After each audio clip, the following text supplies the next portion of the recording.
les amis, j'espère que vous allez bien. On se retrouve aujourd'hui pour un tout nouveau live, une toute nouvelle vidéo 100% analyse technique, en tout cas quasiment 100% analyse technique. On va observer énormément de setup, énormément de configurations sur le marché aujourd'hui, donc beaucoup d'analyse technique. Ça va être vraiment super intéressant. On fera un petit point aussi sur la macro et sur la bourse parce que ça sera important, mais assez rapidement parce qu'en soi on arrive sur le week-end, donc voilà, pas forcément trop d'intérêt à passer énormément de temps dessus, et on terminera juste avec quelques petites actus importantes, quelques chiffres importants selon moi. Juste avant ça, comme d'habitude, je vous invite à vous abonner si ce n'est pas déjà fait et surtout à rejoindre le serveur Discord. Vous avez tous les liens en bio et en description. Et sur ce, eh bien c'est parti, on va pouvoir commencer. Déjà, on va faire un petit point global sur le marché très calme. Aujourd'hui, voilà, assez peu de mouvements, un Bitcoin qui s'est maintenu aux alentours des 16 500 $. Alors, le week-end n'est pas encore arrivé, mais on a eu une semaine assez hétérogène sur le marché, avec Bitcoin et Ethereum qui se sont maintenus et légèrement baissiers. Par contre, du côté des alts, on a eu des choses très intéressantes, avec des belles performances. Je pense au BNB, à l'XRP, au Litecoin, au HT ou encore au CRV. C'est pour ça que je vous le dis, mais vraiment, en ce moment, c'est très important de réussir à identifier ces alts qui vont être dans des configurations fortes ou faibles, et du coup de se positionner dessus. J'ai parlé de ceux qui étaient forts, mais à l'inverse, il y en a eu certains qui ont beaucoup plus souffert. Je pense au DOT, au NIR, au CAGED, qui ont été davantage en difficulté et sur lesquels on a pu aussi se positionner. Du côté de l'indice Fear & Greed, cette semaine, on est resté dans un indice avec un indice aux alentours des 20, dans un niveau de peur extrême, rien d'étonnant de ce point de vue-là.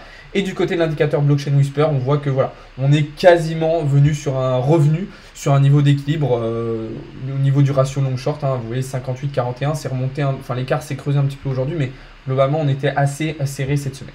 Comme je vous le disais, cela s'explique par un Bitcoin qui n'a pas tellement bougé sur cette deuxième partie de semaine. On a eu des belles performances à partir de lundi soir jusqu'à, on va dire, jeudi matin, en tout cas jeudi dans la nuit. Et puis, depuis voilà, mercredi soir, jeudi matin, c'est un petit peu plus calme. On a une légère tendance baissière, mais rien d'extraordinaire non plus. Alors, moi maintenant, comme je vous l'ai déjà indiqué, mon scénario et celui que je privilégie, c'est celui d'un retour en fait en direction des 16 000 $ pour venir combler cette zone de liquidité.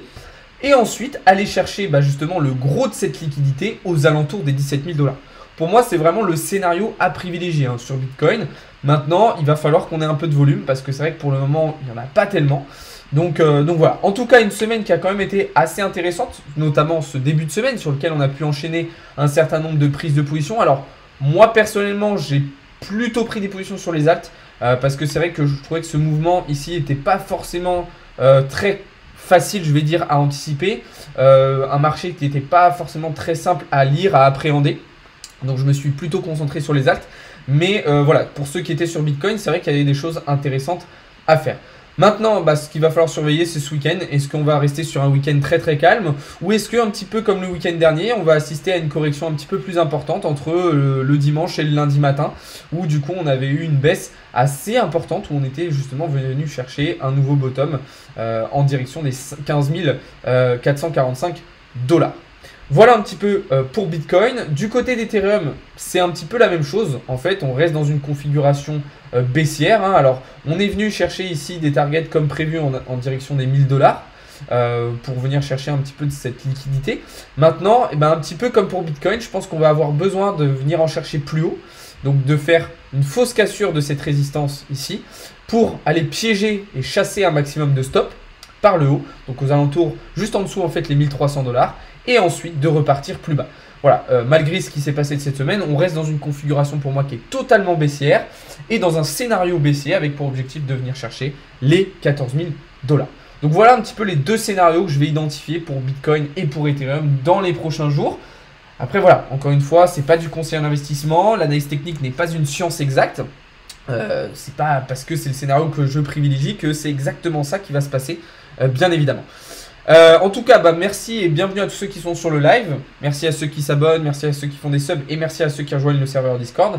Je réponds à quelques-unes de vos questions et puis après on va pouvoir avancer sur les alts puisque du coup on va avoir vraiment beaucoup de choses à dire dessus. Yo Rose, on reste dessus. On va voir ça juste après. T'inquiète pas Lorenzo, on va voir ça juste après.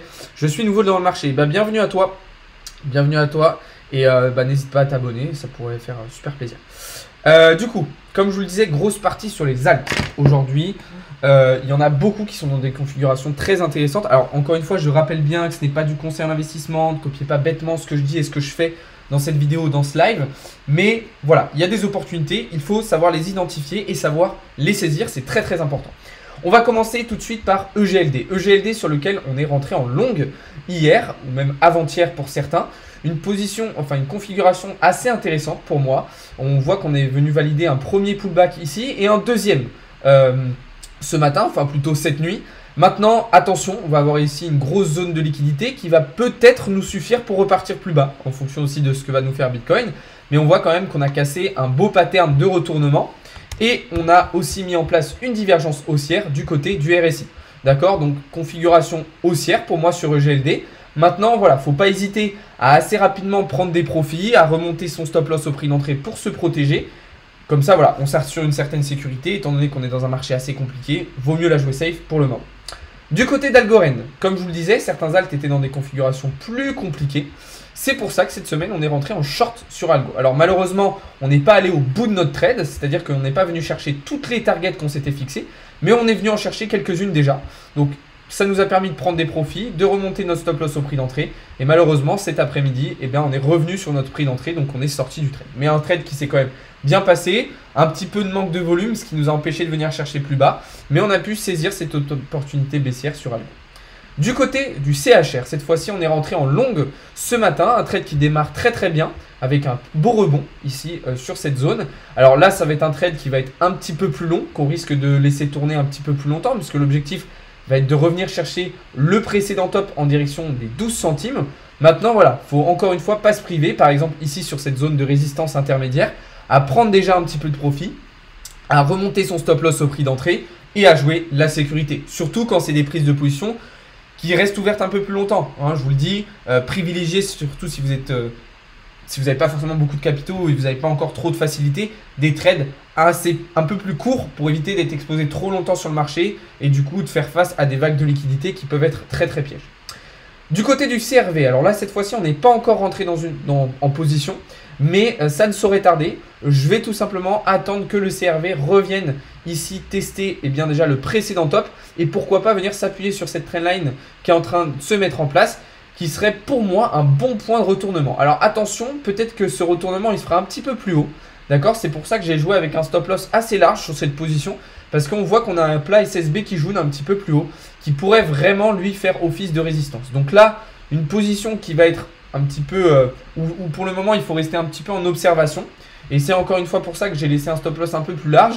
Pour jouer avec ce prix et ce point de retournement qui pourra être à ajuster. Après, vous pouvez aussi décider de rentrer en market, donc c'est-à-dire de ne pas encore lancer votre ordre et tout simplement de patienter pour voir comment va évoluer le prix et jusqu'où on ira.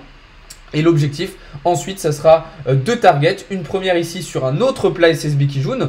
Alors là, c'est comme vous voulez parce que c'est vrai qu'on a un RR qui est du coup un petit peu moins intéressant. Sinon, l'objectif, ça sera clairement de revenir chercher ici en direction des 50 centimes avec une belle zone de liquidité où là, du coup, on a un RR qui sera plus intéressant.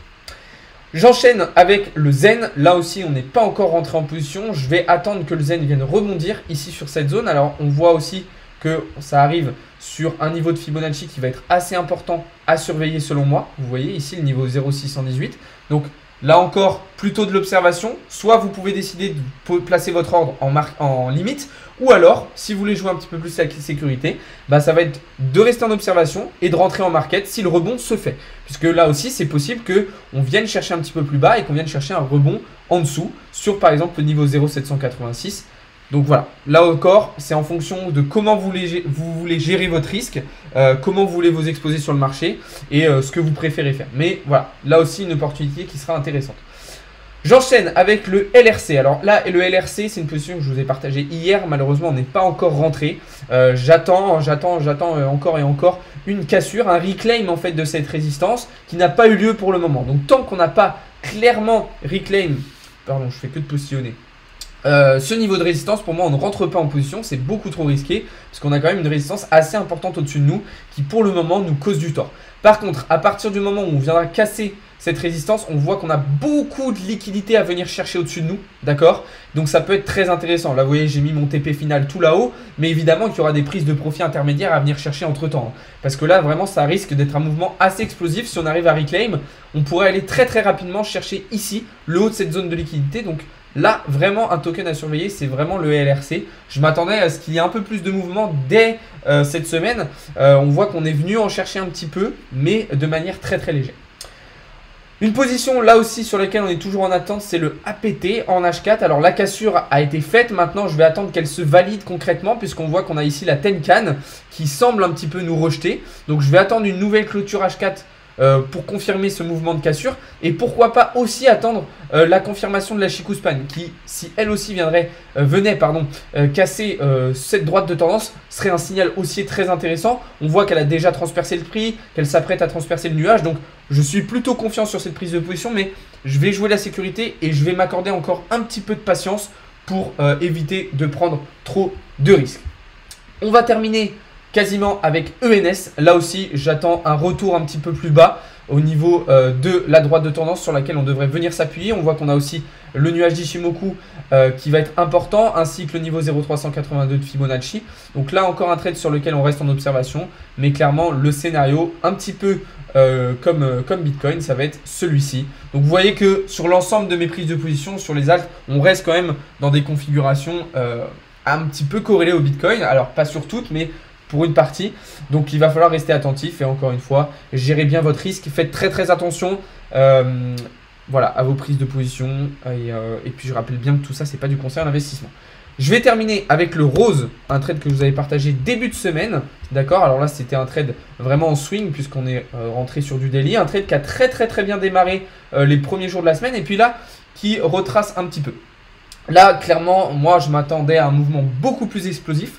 Donc si on ne l'a pas ce mouvement explosif, eh ben, je sortirai de mon trade lorsqu'on revient sur le prix d'entrée. C'est-à-dire que je ne vais pas me laisser, le risque courir de revenir dans le rouge. C'est-à-dire que vraiment, si je vois que le prix revient sur mon prix d'entrée, tant pis, je fermerai cette position et j'irai voir sur autre chose. Mais je reste quand même relativement confiant avec pour objectif de venir chercher cette résistance. Et puis on voit aussi qu'on a une grosse zone de liquidité à venir combler justement au-dessus de cette résistance. C'est pour ça que pour moi, c'est vraiment un alt qu'il faut surveiller attentivement pour ce week-end et puis surtout pour la semaine prochaine. Voilà un petit peu ce que je pouvais dire sur cette grosse partie analyse technique. J'espère que vous m'avez suivi. Encore une fois, je précise bien que ce n'est pas du conseil en investissement. Copiez pas bêtement ce que je dis et ce que je fais. Je vais reprendre un petit peu vos questions et puis après, on va pouvoir avancer sur la suite. Je vais finir par croire que tu es sponsorisé par Cristalline. Absolument pas. C'est juste que voilà, vu que je parle beaucoup et je parle vite, j'ai soif, donc forcément, je bois. Non, mon analyse CHZ est totalement terminé. Il n'y a pas du tout eu les réactions auxquelles on s'attendait. Donc pour l'instant, le CHZ on le met de côté. La même chose avec la stratégie Elliott, ça donne la même chose. On va chercher la liquidité deuxième fois. Ouais, c'est ce que je disais avec Paul en live cette semaine. Même avec une stratégie d'Elliott, c'est vrai qu'on est sensiblement sur les mêmes scénarios. Il n'y a personne qui comprend ton vocabulaire. Alors si j'ai une communauté d'environ 50 000 personnes sur l'ensemble de mes réseaux sociaux, je pense qu'il y a quand même un minimum de personnes qui comprend ce que je dis parce que sinon personne ne serait là. Ça va et toi? Est-ce que tu peux parler plus clairement pour les novices? On n'est pas tous dans le trading.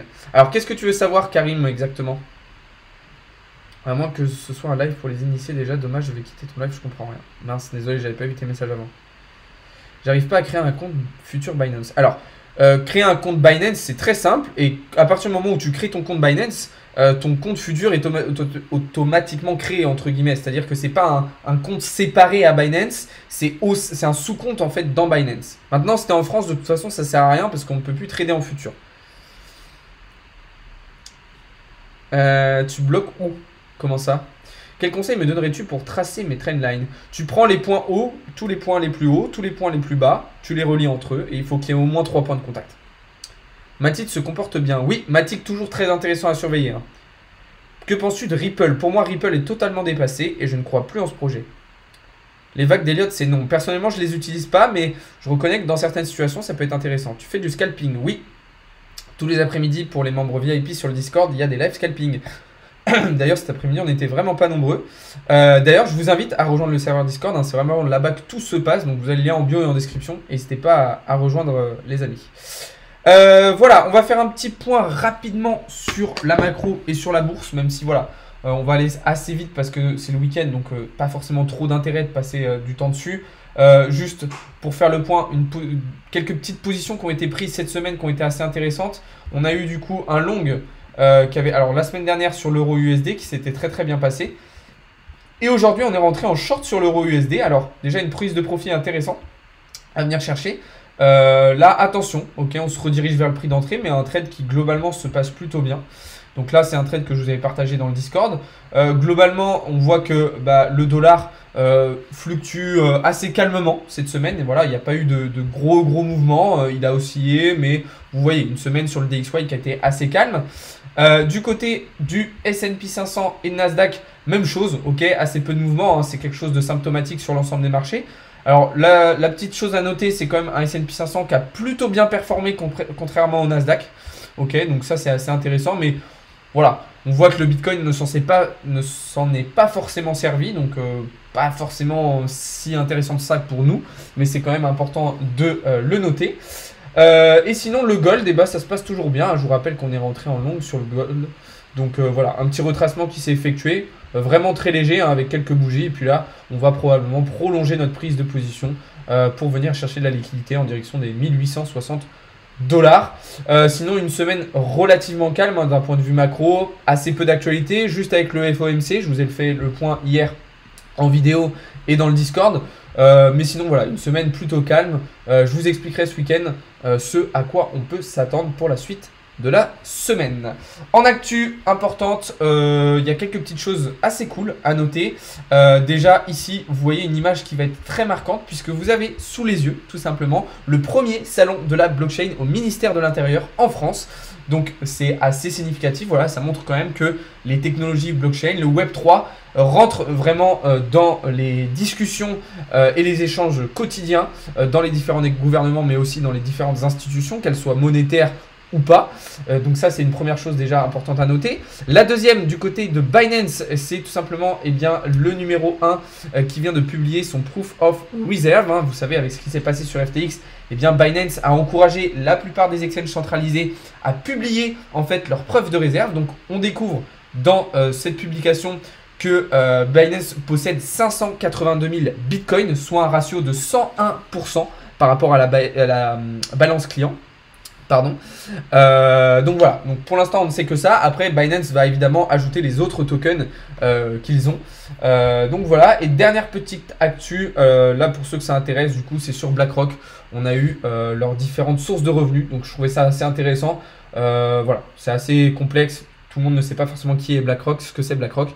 Donc voilà, je vous le partagerai, je vous l'ai partagé je crois sur Twitter. Pour ceux que ça intéresse, je trouvais ça important de le noter. Voilà un petit peu ce qu'on pouvait dire aujourd'hui. Je vais terminer avec quelques réponses à vos questions et puis après on s'arrêtera là pour aujourd'hui. Je suis là depuis peu sur le VIP. Tu fais sur quel support tes live scalping? Alors les live scalping sur le Discord, c'est directement dans le Discord. En fait, dans la partie scalping, pour les VIP, il y a un channel vocal et c'est là-dedans que je l'ai fait. Comment on trouve le Discord? Vous avez le lien en bio et en description pour le Discord, les gars. Vous allez dans mon Linktree, vous avez tous mes réseaux sociaux et vous avez tous mes réseaux sociaux, dont le Discord, qui est le plus important à rejoindre, évidemment. Alors, le RSI pour du scalping, moi, je trouve pas ça très intéressant dans le sens où c'est pas assez précis comme outil, selon moi. Ouais, n'hésite pas à mettre un rappel pour la collection Timeout dans le Discord, Lorenzo. Avax, projet à surveiller aussi, bien sûr, pour du long terme. Avax, très intéressant. BTC, j'ai donné mon avis en début de live QLF. Je t'invite à aller voir la rediffusion que je vous mets juste après sur la chaîne YouTube pour ceux qui n'étaient pas là tout le long du live. Sur quel site tu analyses les graphiques? Principalement sur TradingView, mais après il y a plein de sites qui sont très importants comme CoinAnalyse, Kingfisher. Voilà, je vous ai fait une vidéo dédiée de toute façon à ma stratégie. Là aussi sur la chaîne YouTube, je vous invite à aller la voir. En tout cas, voilà les amis, on va s'arrêter là pour aujourd'hui, surtout que je vois qu'on n'est pas très nombreux. Merci beaucoup d'avoir été présents. Sur ce, moi je vous souhaite à toutes et à tous une très bonne soirée. On se retrouve dès demain matin pour davantage de contenu, davantage de trades, davantage d'analyse. Et puis voilà, je vous souhaite à toutes et à tous un très bon week-end. Salut, c'était Alex de Cryptoland.